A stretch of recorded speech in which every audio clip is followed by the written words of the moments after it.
Okay guys, so obviously the first trailer for Spider-Man Homecoming is out, and I'm here with some of the quick early details and breakdowns, just kind of quick stuff I've been able to spot in this trailer that I think is worth noting or talking about, so let's just get right into that. So first up, obviously right as the trailer opens, take note of where it's taking place. They are breaking in to, hijack this ATM in Queens. Now obviously Queens, New York is where Peter Parker is from, so this makes sense that he's hanging out to his, section of New York. So for those of you wishing that you're going to maybe see Daredevil or someone appear here, probably not, as there's quite a few blocks separating these districts. On the inside, we get a look at the bad guys. They're obviously wearing Avenger masks. It's a pretty good scene, very comedic, very awesome and well balanced.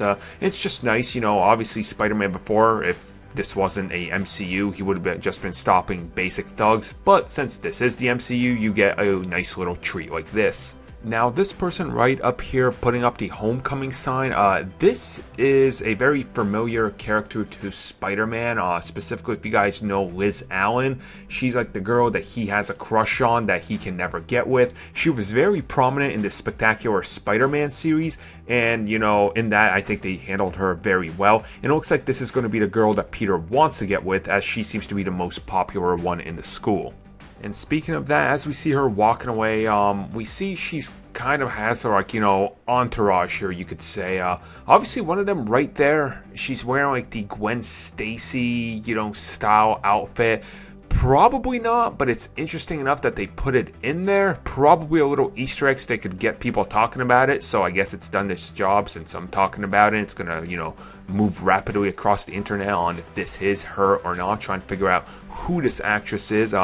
Honestly, it'd be weird if they don't do Gwen Stacy at any point, but it'd be weird if they did it, since they just did it and really butchered it. So it's one of these 50-50 things, and maybe they'll just wait for a reaction. And speaking of love interests, right here we got our first look at Zendaya. She's, been rumored to play Mary Jane.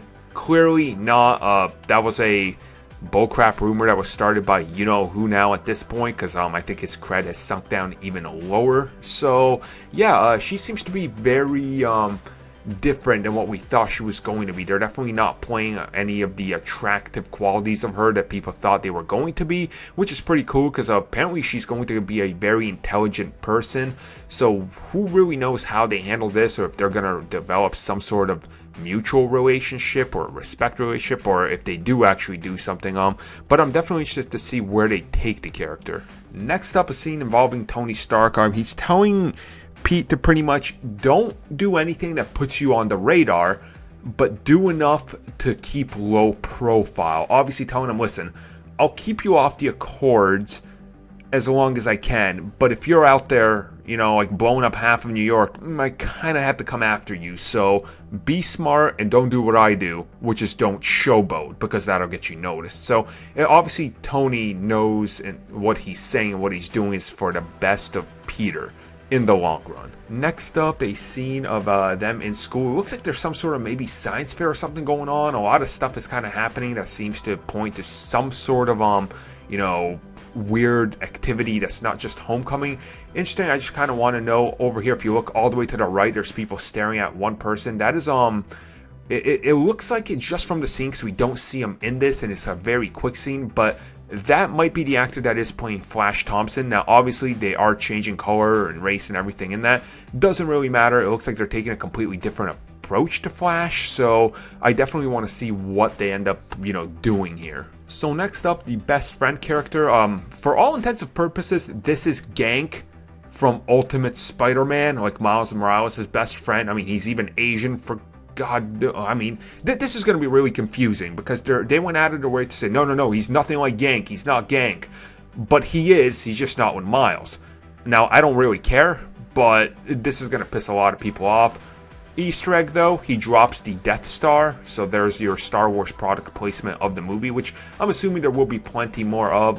Honestly, I'm very interested to see what they do with this character, because earlier in the trailer you also see him, and he's kind of daydreaming also with Pete during lunch before Zendaya cuts in and kind of insults them. So quickly want to talk about this scene right here. Obviously the Washington Monument, so this is in Washington. Now there was set reports saying that they were going to take a school field trip there, and this is kind of going to be interesting to what I tie it in later on, but obviously this is where we see Spidey use his web pit arm gliders, whatever they're going to call them in this, for the first time.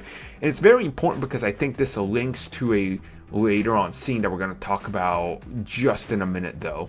So this is the big money shot right here. Obviously Vulture kind of flying down these weird looking metallic structure. Can't really tell you what it is, but obviously you can kind of get a good glimpse at his wings and what a huge span they have. It's definitely not Falcon wings or anything like that. Like, these are supposed to be more bulky and menacing. How much he's going to use them, or if maybe they detach to some sort of smaller gliders, which they might by the look of it, because of how some of the colors are, I think it would be kind of interesting, but I think he's just kind of using these to move really fast so no one can get a hold of him. Speaking of that, we get a really good look at his face aperture, the breathing mask and everything. Obviously, like the Vulture has in the comics, cartoons and everything, he has the fur around him, which is completely ridiculous but awesome, because it looks like this is going to be some sort of bomber jacket or something, so that makes sense in the terminology of how they're framing this character in a real world, quote unquote real world. Anyway, obviously green eyes. I think he's going to be using these to kind of maybe enhance something, get zoom or something like that. Another interesting thing about it is obviously he doesn't have like a beak or anything, but the way you look at it, the bottom face aperture, like the breathing mask portion, looks like it's going to kind of come down and reveal itself, so the different shading actually makes him look like he has a beak. Now I'm going to believe that the Vulture doesn't actually show up during this scene right here. This is like the Washington Monument, just Washington, I guess, getting attacked, some sort of attack. I'm going to believe that this doesn't involve the Vulture, because I'm going to believe that this is happening earlier in the movie, and the Vulture is going to be primary, kind of pushing on Peter and everybody in New York. So why would he be in Washington, just kind of take off to do something off site? So I think they're playing around with how this is framed, but I definitely think this is going to be a minor villain that appears in here. Maybe this is Shocker, maybe not. Who really knows what's happening here, but I don't think it's the Vulture that's involved with attacking Washington. So next up we have Tony. He's telling him, Pete, listen, we'll deal with this, whatever. But as they're walking, you obviously see this chamber has the Avengers A. He's kind of bringing them to something. Now, this is interesting, right? We don't know what's in here, but we know he's been making suit upgrades, and Tony likes to have contingency plans. I'm going to believe that this scene happens after the scene that happens at the end, which I'll talk about, but I'm going to believe that this is going to be the Iron Spider suit. And, he's kind of need like the edge, so he can kind of take out Vulture, and Iron Man can't really involve himself the entire time, so, suit upgrade. So next up, we have Donald Glover here. Now, it looks like he's dealing weapons with some of the criminals we've seen. Maybe these are the guys at the beginning. Now, who he's playing, we don't really know. It is my theory that he is playing someone like maybe the Prowler. And I think they're mixing some elements of the Ultimates in here, and that's why I think that. And I think maybe down the road they're going to develop it, and if they ever do Miles Morales, well, they got the Prowler, who is, of course, Miles' uncle. Now, here we see Michael Keaton, who is, of course, the Vulture, and he seems to be driving a car. The way their position is, it's kind of like he's almost like a bus driver or something. I don't think that's the case here, but who the hell is he exactly talking to here is the really big mystery. Maybe he's talking to some other criminals, telling them not to cross them. Maybe, I don't know, he's hijacked somebody important, but really kind of clueless to this. Once again, another great shot of the Vulture. He looks absolutely phenomenal. The suit is just stunning. Obviously we see flames and stuff everywhere. Like, he's seriously trying to do as much damage as possible. And speaking of doing damage, well, he wants to attack a boat. Now, this is the Staten Island Ferry, and it looks like he's going to cut it down in half, and Peter's going to really have to use all his strength to stop it. Now, a lot of people are going to compare this to Spider-Man 2 and the train scene. And as you should, as Kevin Feige loved Tobey Maguire, which is maybe why Tom Holland looks like a mini Tobey Maguire, and he loved that scene of him trying to do that. and he was executive producer and had a lot to do with the original Raimi Spider-Man franchise, specifically the first two. So this would make a lot of sense, and he's kind of using elements and iconic scenes now that he loved. In this scene, obviously, Spidey swinging around with Iron Man, pretty damn amazing. I think this is a scene where they go, and this is when he's gonna upgrade Pete's suit to be the Iron Spider. So overall, a phenomenal trailer. Hopefully you guys enjoyed my quick breakdown of it, and let me know what you guys spotted if I didn't spot something. So let me know down below, guys.